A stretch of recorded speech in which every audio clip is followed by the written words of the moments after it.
This channel does not promote any violent, harmful, or illegal activities. All content provided by this channel is meant for an educational purpose only.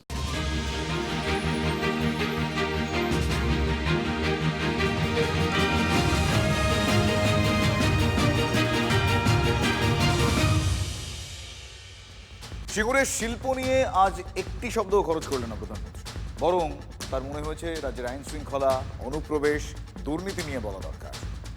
আজ আবারও নরেন্দ্র মোদীর মুখে পরিবর্তন, পাল্টানো দরকার। যে সিঙ্গুরের আন্দোলন বঙ্গ রাজনীতির বাঁক বদল এনে দিয়েছিল, সেই জমিতে দাঁড়িয়ে বাংলায় কোট আনকোট আসল পরিবর্তনের জন্য বেছে নিলেন প্রধানমন্ত্রী। সিঙ্গুরকে ঠিক এই কারণে বেছে নিলেন। 15 বছরের মহা জঙ্গল রাজের পরিবর্তন চাই, এমনটাই বললেন প্রধানমন্ত্রী। ही आस लेकर के आए हैं कि हमें असली परिवर्तन चाहिए। हर कोई 15 वर्ष के महाजंगल राज को बदलना चाहता है। পরিবর্তন এই শব্দটা রাজ্যের জন্য খুব ইম্পর্টেন্ট। তার কারণ এই পরিবর্তনের কথা বলি 2011 সালে ক্ষমতায় আসে তৃণমূল কংগ্রেস। মমতা বন্দ্যোপাধ্যায় সেই সময় স্লোগান বেঁধে দিয়েছিলেন, বদলা নয় বদল চাই। সেই পরিবর্তনের সরকারকে উৎখাত করতে কোট আনকোট আসল পরিবর্তনের কথা বারবার বলছে বিজেপি। যে সুরটা নরেন্দ্র মোদী বেঁধে দিয়েছেন। পাল্টানো দরকার, পাল্টানো দরকার। মোদীর সুরেই তিনি বললেন, হ্যাঁ পরিবর্তন হবে। बीजेपी एनडीए ने बिहार में जंगल राज को एक बार फिर से रोका है। अब पश्चिम बंगाल भी टीएमसी के महाजंगल राज को विदा करने के लिए तैयार है। আপনি 2014 এসে ব্রিগেডের সভায় বলেছিলেন লাড্ডু দেবো, আর বাংলার মানুষের হাতে রসগোল্লা দিয়েছেন। বাংলা আগামী দিন আপনার দিল্লির গদি চূর্ণ বিচূর্ণ করে আপনার ঔদ্ধত্য অহংকার ভাঙবে, পাল্টাবেন আপনি, পাল্টাবে বাংলার মানুষ না। एक ही आस लेकर के आए हैं कि हमें असली परिवर्तन चाहिए। পরিবর্তন দরকার। পরিবর্তন হবে আপনাদের। যারা জয় শ্রীরাম বলে সভা শুরু করতো, এখন জয় মা কালী আর জয় মা দুর্গা বলে সভা শুরু করছে। साथियों, बंगाल की जनता ठान चुकी है, यहां के लोग टीएमसी की निर्मम सरकार को सबक सिखाने वाले हैं। বহিরাগতদের করো ছাড়কার, এদের পাল্টানো দরকার। আর যতই করো হামলা, যতই করো হামলা, बंगाल से टीएमसी के महाजंगल राज का जाना और बीजेपी के सुशासन का आना, ये बहुत जरूरी है। এই পরিবর্তনের জন্যই তো এসআইআর। ভোটার তালিকার শুদ্ধি চলছে, অনুপ্রবেশকারী অবৈধ ভোটার খুঁজছে কমিশন। বিজেপি যাকে বলে ঘুষপেটিয়া। হ্যাঁ, এসআইআরে অনেকের হয়রানি হচ্ছে, বেনাগরিক হয়ে যাওয়ার আতঙ্কে অনেকে আত্মহত্যা করছে বলে অভিযোগ উঠছে। আর সেই এসআইআর নিয়েও নরেন্দ্র মোদী স্পিকটি নন, চেপে ধরল তৃণমূল। প্রত্যেকবার আসেন আর এসআইআর কে নিয়ে এত মৃত্যু হয়, কিন্তু তিনি ওটা নিয়ে কিছু বলেন না। তিনি চুপচাপ নীরব থেকে যান আর অনুপ্রবেশ আর ঘুষপেটিয়াগুলো বলেন। टीएमसी यहां घुसपैठियों को भांति भांति की सुविधाएं देती है। घुसपैठियों को बचाने के लिए धरने प्रदर्शन करती है। आप याद रखिए, टीएमसी को घुसपैठिए इसलिए पसंद है क्योंकि वो इनके पक्के वोट बैंक है। ঘুষপেটিয়া, আমরা নাকি ঘুষপেটিয়া, আর উনি হচ্ছেন দেশের নাগরিক। আরে আমরা যদি অবৈধ হই তাহলে তো নরেন্দ্র মোদী অবৈধ, অমিত শাহ অবৈধ, যারা ভোট দিয়ে তোমায় নির্বাচিত করেছে তারা অবৈধ, আর তুমি বৈধ। তুমি মহারাজ সাধু হলে আজ, আমি আজ চোর বটে। घुसपैठियों को बचाने के लिए टीएमसी किसी भी हद तक जा सकती है। बीते 11 वर्षों से केंद्र सरकार टीएमसी सरकार को बार बार चिट्ठी लिख रही है कि बंगाल के बॉर्डर पर फेंसिंग लगानी है, इसके लिए जमीन चाहिए, लेकिन टीएमसी को कोई फर्क नहीं पड़ता। অনুপ্রবেশকারী কারা, তার তালিকাটা তো বার করতে হবে, তাহলে তো বোঝা যাবে কাকে ভোট দেয়। তা আমরা তো বারবার বলছি অনুপ্রবেশকারীদের তালিকা তো নির্বাচন কমিশনের কাছে আছে, তালিকাটা বার করছে না কেন? ভারতবর্ষের মাননীয় প্রধানমন্ত্রী, আপনাকে করজোরে নিবেদন করছি, আপনার যে পার্টি অফিস নির্বাচন কমিশন, তাকে দয়া করে একটা তালিকা প্রকাশ করতে বলুন। আমরা লাইনে দাঁড়িয়ে কালো টাকা ধ্বংস করার জন্য কেউ হার্ট অ্যাটাকে মরবো, কেউ স্ট্রোক হয়ে মরবো, আর মোদিজি 8,000 কোটি টাকার প্লেন চড়ে ঘুরে বেড়াবে। কি সুন্দর, কি সুন্দর, তাই না? উনি বৈধ, আমরা অবৈধ। নরেন্দ্র মোদীর মুখে এ বঙ্গের শাসক দলের দুর্নীতিও কিন্তু শোনা গেল। এবার সেই পাঠটা শোনাবো। टीएमसी को सबक सिखाना बहुत जरूरी है। यहां छोटे से छोटा टीएमसी का नेता खुद को बंगाल का माई बाप समझने लगा है।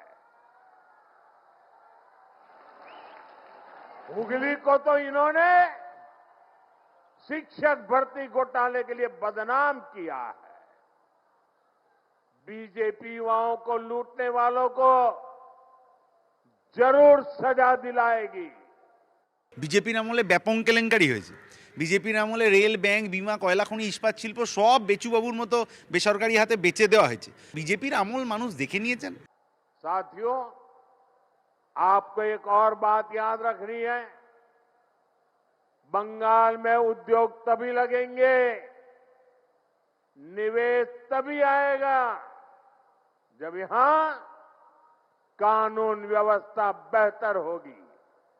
নির্বাচনের আগে এই ভাওতাবাজিগুলো, এই ঢপগুলো মানুষ কিভাবে গ্রহণ করবেন সেটা বিজেপির নেতারা বুঝবেন পেয়েছেন। আসামে ডবল ইঞ্জিনের সরকার, ওড়িশায় ডবল ইঞ্জিনের সরকার, মণিপুরে ডবল ইঞ্জিনের সরকার ছিল, মানে একেবারে নৈরাজ্যের চূড়ান্ত। মমতা ব্যানার্জির দুর্নীতি সম্পর্কে উনি তো জানেন যে এত মিথ্যা কথা বলেছি যে বাংলার মানুষ এটা আর বিশ্বাস করছে না।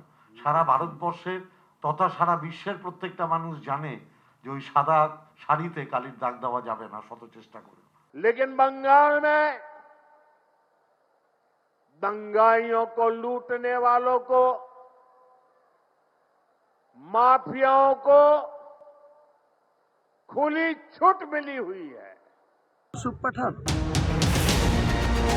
কিছুই জানে না, হরিদাস পাল। ये इंसिडेंट्स बार बार नहीं होने चाहिए। কোথাও আসে না। मैं यहीं पे था, मेरे ख्याल से आप लेट पहुंचे हैं। বেলডাঙ্গার মানুষের সাথে ধাপ্পাবাজি করেছে, চিটারি করেছে। ওই কথায় বলে না, ঠেলায় না পড়লে বেড়াল গাছে ওঠে না। ইউসুফ পাঠান কি তাই চাপে পড়ে এক প্রকার মুর্শিদাবাদে এলেন? এ প্রশ্ন উঠছে। বেলডাঙ্গার পরিযায়ী শ্রমিক মৃত আলাউদ্দিনের বাড়িতে আজ সমবেদনা জানাতে গিয়েছিলেন ইউসুফ পাঠান। সঙ্গে বেলডাঙ্গার বিধায়ক হাসানুজ্জামান শেখও ছিলেন।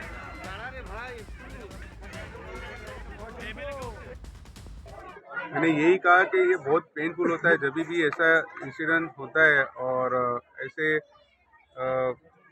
लोग जो कम्युनिटी को हार्म करते हैं वो पेनफुल होता है देख के। और हमारे जो माइग्रेंट वर्कर्स है सिर्फ उस स्टेट में जाके काम नहीं करते, उस स्टेट के डेवलपमेंट में भी काम करते। तो ये इंसिडेंट्स बार बार नहीं होने चाहिए और इसकी सरकार को नोट लेनी होगी। इतना देरी से क्यों आ रहे हैं आप? मैं यहीं पे था, मेरे ख्याल से आप लेट पहुंचे हैं। मैं हमेशा से यहाँ पे हूँ और हमारे जो रिप्रेजेंटेटिव है, हमारे एमएलएज है, वो हमेशा ग्राउंड पे काम करते हैं। মুর্শিদাবাদেই ছিলেন অথচ বেলডাঙায় আসার সময় পেলেন না। দুদিন ধরে বেলডাঙায় এত কাণ্ড ঘটে গেল, এত কিছু ঘটে গেল, টিভির সামনে নীরব দর্শক হয়ে দেখলেন, নাকি বিক্ষোভকারীদের দেখে ঘর থেকে বেরোনোর ঝুঁকিটা তিনি নেননি, এ প্রশ্ন উঠছে। বেলডাঙা কবে শান্ত হয় সেটার অপেক্ষা বোধহয় তিনি করছিলেন। ইউসুফ কি বুঝতে পারছেন তাকে ঘিরেও এক প্রকার অসন্তোষ দানা বাঁধছে? আমরা দেখেছিলাম এখানে ইউসুফ পাঠানকে ভোট দিয়ে, আজকে তার মুখে কোনো কথা নেই। ইউসুফ পাঠান আজকে নেই, এত বড় ঘটনা এখানে এখনো এমএলএ কোনো পাত্তা নেই। मैं हमेशा से यहाँ पे हूँ और हमारे जो रिप्रेजेंटेटिव है, हमारे एमएलएज है, वो हमेशा ग्राउंड पे काम करते हैं। ইউসুফ পাঠান ওর সম্বন্ধে আমি কোনো কথা বলবো না, কারণ ভোটের সময় ওকে ভোট করিয়ে দিয়েছি। মুর্শিদাবাদ একটা ঐতিহাসিক জেলা, নবাবের জেলা, কেন এই মুর্শিদাবাদ বাসীকে এত অত্যাচার করা হচ্ছে? এর জন্য দায়ী আবু তাহের খান এবং যারা শাসক দলের এমএলএ আছে তারা যদি আজকে মুখ খুলতো তাহলে এরকম বিশৃঙ্খলা। লোকসভায় ওই ইউসুফকে আরেকবার দাঁড়াতে বলেন, তারপরে ওকেও পরিযায়ী শ্রমিকের মতন ওই গুজরাটে পাঠাবো। আজকে আমরা বুঝে নিয়েছি মানুষকে কার কাজ করতে চাইছে, তাই আমরা চিন্তা ভাবনা করছি। আমাদের হয়ে কেউ নেই, আর প্রতিবাদ এবার হবে আমাদের তার প্রতিবাদ ভোট বাক্সতে এবার দেব। এবার ভোট বাক্সে পাল্টে দেব, তাতে কি চাপ বেড়ে গিয়েছে ইউসুফের? চাপটা অনেক বেশি তৃণমূলেরও। দেখুন, ব্যক্তি ইউসুফের কোনো চাপ আছে বলে অন্ততপক্ষে আমার মনে হয় না। শাসকও বারবার একই তাস খেলবে সেটাও হওয়ার নয়। দীর্ঘ 25 বছর কংগ্রেসের অধীর রঞ্জন চৌধুরীর দখলে থাকা বহরমপুর কেন্দ্রে জিততে তৃণমূলের ইউসুফকে দরকার ছিল, প্রয়োজন ছিল। অধীরের বহরমপুর কেন্দ্র ধরে মুর্শিদাবাদে 3-3 করেছিল তৃণমূল কংগ্রেস। বিধানসভায় 22টির মধ্যে 20টি তৃণমূলের দখলে। সেখানকার মানুষ যদি প্রকাশ্যে বলতে শুরু করে এবার ভোট বাক্সে পাল্টে দেব, তৃণমূল তো চাপে পড়বেই। ভরতপুরের বিধায়ক হুমায়ুন তৃণমূল ছেড়ে বেরিয়ে যাওয়ার পর মুর্শিদাবাদে ভোট রাজনীতির সমীকরণ কিন্তু অনেকাংশেই বদলে গিয়েছে। শুধু মুর্শিদাবাদ কেন, পাশের মালদা, সেই মালদা সহ অন্যান্য যে সমস্ত সংখ্যালঘু অধ্যুষিত জেলাগুলো রয়েছে সেই সমস্ত এলাকায় শাসক দল কি আদৌ স্বস্তিতে আছে? শুধু হুমায়ুন তো নয়, নওশাদ সিদ্দিকী রয়েছে, মিম সক্রিয় হচ্ছে। চারপাশে চাপের মুখে মুর্শিদাবাদে হাওয়া বদলের একটা আঁচ পেয়েই কি ইউসুফকে আজ বেলডাঙায় পাঠানো হলো? প্রশ্ন তুলল পরিস্থিতি। দেখুন, ইউসুফ পাঠান ভোটে জিতেছে, আপনারা সবাই জানেন। ভোটে জিতেছে 85,085 ভোটে, কোথাও আসে না। মুম্বাইয়ের শ্বশুর বাড়ি আর বড়োদায় বাড়ি, আর দিল্লিতে মাঝে মাঝে যান, পার্লামেন্ট ভবনে যান। मैं हमेशा से यहाँ पे हूँ।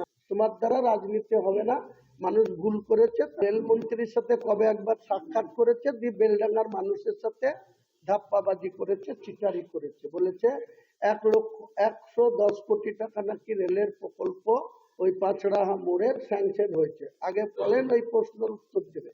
আর তা নাহলে আগামী দিনে ইউসুফ পাঠান যে বিধানসভায় যাবে গো ব্যাক স্লোগান দিতে বলবো। ইউসুফ মুর্শিদাবাদ থেকে পরিযায়ী শ্রমিকের মতো চলে যাও, গিয়ে বোম্বাইয়ে থাকো শ্বশুর বাড়িতে, আর না হয় বড়োদাতে থাকো, খেলা খেলো। আর ভুলের সংশোধন 2029-এ করে নেবে মুর্শিদাবাদের মানুষ, বহরমপুর লোকসভার মানুষ। দেখুন, এটা তো শুধু হুমায়ুনের কথা নয়, বেলডাঙার মানুষের মধ্যেও যে একটা তৃণমূলের প্রতি একটা মোহভঙ্গ ঘটছে সেটা আগেই শুনিয়েছি আপনাদের। ক্ষোভটা শুধু তো হুমায়ুনে নয়, তৃণমূলের সুপ্রিমো ক্ষোভের কারণ থাকে। মুর্শিদাবাদ বাসীকে হেনস্থা করার জন্য দায়ী হচ্ছে আবু তাহের খান আর মাননীয় মুখ্যমন্ত্রী। কেননা তিনি চায় যে মুসলমানদেরকে বিজেপি শাসিত রাজ্যে হেনস্থা করা হোক, তাহলে মুসলমান সমাজ ভয় করে আমাকে মসনদে বসাবে, আমার ভালো হবে, আমার সিট আরো বাড়বে। এই আগামী দিনে এই জনগণ মমতা ব্যানার্জিকে এবং বিজেপি সরকারকে এবং অন্যান্য যারা রাজনৈতিক দল আছে, যারা শাসক দলের গোলামি হয়ে কাজ করছে, তাদেরকে আগামী দিনে মুর্শিদাবাদের জনগণ জবাব দিয়ে দেবে। শুনলেন, শাসকের যারা গোলামি করছে তাদেরও মুর্শিদাবাদের মানুষ জবাব দিয়ে দেবে। আজ হুমায়ুনকে বেলডাঙায় পাঠিয়ে সেই ক্ষোভে প্রলেপ দিতে তৃণমূল নেতৃত্ব সেক্ষেত্রে কিন্তু আগেও পারেনি। এবার এক্ষেত্রে আজকে তড়িঘড়ি তাকে বেলডাঙায় পাঠানো ইউসুফকে শীর্ষ নেতৃত্ব এটা করে পরিস্থিতি সামাল দিতে পারবে। হুমায়ুন কি বলছে আপনাদের শোনালাম, ইউসুফ কি বলছেন সেটাও শোনালাম। তিনি বলছেন তিনি এলাকাতে ছিলেন কিন্তু জাননি কেন, সেখানে ক্ষোভ কিন্তু বাড়ছে। শাসক তো নাম করে করে বলছে যে বেলডাঙায় অশান্তি পাকিয়েছে হুমায়ুনের দলবল, পিছনে নাকি বিজেপি আবার ইন্ধন জুগিয়েছে, এটা শাসক দল বলছে। ফলে বিজেপি হুমায়ুনের একটা নেক্সাস তারা দেখতে পাচ্ছেন, যাকে বাংলায় আমরা বলি আঁতাঁত। একদিকে হুমায়ুন কবির শুভেন্দু অধিকারীর ঘনিষ্ঠ অনুচর, তাকে তিনি অ্যাপয়েন্টমেন্ট দিচ্ছেন ওনার দলের জেনারেল সেক্রেটারি হিসেবে। আর যারা এই গণ্ডগোলটা করলো বেলডাঙায়, প্রকাশ্য ফেসবুক পোস্ট করে এবং হোয়াটসঅ্যাপে পোস্ট করে তারা বলছে হুমায়ুন কবিরের নেতৃত্বে পশ্চিমবাংলায় পরিবর্তন আনতে হবে। অর্থাৎ নেক্সাসটা খুব পরিষ্কার। এটা কোনো কম্প্রোমাইজ হবে না। আমি কোনো মতেই এই ধরনের দুষ্কৃতীদের সমর্থন নিয়ে রাজনীতি করিনি, বিগত দিনে করিনি, আগামী দিনে করব। আবার বলছি, যদি কেউ আবেগপ্রবণ হয়ে আমার নাম নিয়ে এসব কথা বলে থাকে তার দায় সম্পূর্ণ তার, আমি এই ধরনের দায় নেব না। শুভেন্দু নিজে মুখে বলছে যেখানে আমরা পারবো না সেখানে আইএসএফ এবং হুমায়ুন করবে। আর হুমায়ুন কবিরকে সামনে রেখে পশ্চিমবাংলার রাজনৈতিক মানচিত্র বদলানোর ডাক দিচ্ছেন যারা বেলডাঙায় অশান্তির আগুন ছড়ালো। এই যে যারা ঘটনাটা ঘটেছে আমার খবর নেওয়া হয়ে গেছে, তারা কিন্তু পুরো মদ্যপ অবস্থায় ছিল। ওই আন্দোলন করতে গিয়ে তারা মদ্যপ অবস্থায় ড্রিঙ্ক করে, কেউ হিরোইন খোর, কেউ গাঁজা খেয়েছিল, কেউ মদ খেয়েছিল। বেলডাঙা গোটা সার্বিক বেলডাঙায় 20% জনতা, তারা মুসলিম হতে পারে, অমুসলিম হতে পারে, তাদের মধ্যে অনেক বদ নেশা, অনেক চলাফেরায় ত্রুটি আছে। শুভেন্দু এবং হুমায়ুন মুদ্রার এপিট আর ওপিট। এই যে অশান্তি হয়েছে, এই যে আগুন লেগেছে, পুরোটাই বিজেপির ইন্ধনে, বিজেপির মদতে। আর এই হুমায়ুন কবিরের দল তারা এই কাজটা ঘটিয়েছে। আমি পুলিশকে বলবো, এসপি কে বলবো, কালকে ঘটনায় যে 30 জন অ্যারেস্ট হয়েছে তাদের কাছে প্রুফ আছে, কাজেই আইনের পথে চলবে। এর বিরুদ্ধে এনআইএ তদন্ত কেন, চাইলে এফবিআই থেকে এনে তদন্ত করুক, তাতে সত্যিটা বদলাবে। বেলডাঙার পুলিশ এই অশান্তিতে যে 30 জনকে গ্রেফতার করে তাদের একজন মতিউর রহমান। আর এই মতিউরকে নিয়ে হুমায়ুনের অস্বস্তি বাড়িয়ে দিল কে? মিম। কিছু মিডিয়ার মাধ্যমে আমরা আজকে দেখছি যে মতিউর রহমান বেলডাঙায় একজন ছেলেকে গ্রেফতার করা হয়েছে এবং তাকে মিমের নেতা বলে অনেক মিডিয়ায় খবর করেছে। তো আমি মিডিয়ার বন্ধুদেরকে জানাতে চাই যে মতিউর রহমানের মিমের সঙ্গে সম্পর্ক নাই। উনি একটাই মিম করতো অনেক আগেই, হুমায়ুন কবির সাহেব যখন বেলডাঙায় দল নতুন করে উনি করে, তারপরে হুমায়ুন কবির সাহেবের দল করার পরে মতিউর রহমান আমাদের সঙ্গে ওনার কোনো সম্পর্ক ছিল না এবং উনি আগেই দল ছেড়ে দিয়েছিল। হুমায়ুন কবিরের আরও এক অস্বস্তির কারণ হয়ে উঠেছে মৌলানা শওকত আলী আলবানী। বেলডাঙার অশান্তির আগে বৃহস্পতিবার রাতে একটা ফেসবুক পোস্ট হয়েছিল। মৌলানার সেই পোস্ট আজ পুলিশ ডিলিট করিয়েছে, বুঝুন। আর সেই পোস্টেই মমতা বন্দ্যোপাধ্যায়ের দলকে হারাতে হুমায়ুনকে জয়ী করতে বলা হয়েছে, যদিও হুমায়ুন দাবি করছেন যে এই নামে কাউকেই তিনি চেনেনই না। কি নাম বললেন? এর নাম হচ্ছে মৌলানা শওকত আলী আলবানী। এখন অবধি, স্টিল নাও, এখন অবধি আপনার এই প্রশ্নের উত্তরে আমি পরিষ্কার জানাই বাংলার মানুষকে, এই ব্যক্তিকে আমি এখন অবধি চিনিও না, জানিও না। কি তার ফেসবুক আইডি, কেন সে এটা বলেছে, সেটা সেই জবাব দিতে পারবে। এর দায়ভার আমি নিচ্ছি না, নেব না। অন্যদিকে বীরভূমে সেখানে আবারও তৃণমূলের বিরুদ্ধে দাদাগিরির অভিযোগ উঠছে। আরএসএস এর স্বয়ংসেবককে তৃণমূল কার্যালয়ে ঢুকিয়ে লাগাতার হুমকি দেওয়া হচ্ছে, বলতে বাধ্য করা হলো তাকে বিজেপি করব না, আরএসএস করব না। ভিডিওয়ে দেখা যাচ্ছে রিন্টু পাল নামে ওই ব্যক্তি, যিনি একজন স্বয়ংসেবক, তাকে ঘিরে ধরেছেন 25 থেকে 26 জন তৃণমূল কংগ্রেস কর্মী। অভিযোগ সেই সময় গা জোয়ারি করে শাসক দল, বিজেপি আরএসএস করলে ভবিষ্যতে ফল আরও খারাপ হবে বলে তাকে হুঁশিয়ারি দেওয়া হবে। মোড়লগিরি কলার অভিযোগ মিলন শেখের বিরুদ্ধে। তিনি আবার তৃণমূলের অঞ্চল সভাপতি এবং নানুর পঞ্চায়েত সমিতির তিনি কৃষি কর্মাধ্যক্ষ। পরের বার জনতার হাতে ছেড়ে দেওয়া হবে বলেও হুমকি দিতে দেখা যায় মিলন শেখকে ওই ভিডিওতে, যে ভিডিও ভাইরাল হয়েছে। আরএসএস করবি না? করব না। ভালো করে গ্রামের মানুষের ক্ষমা চা, এটি আমার গ্রামের মানুষের ক্ষমা চা। ক্ষমা চাইছি, সবার কাছে ক্ষমা চাইছি।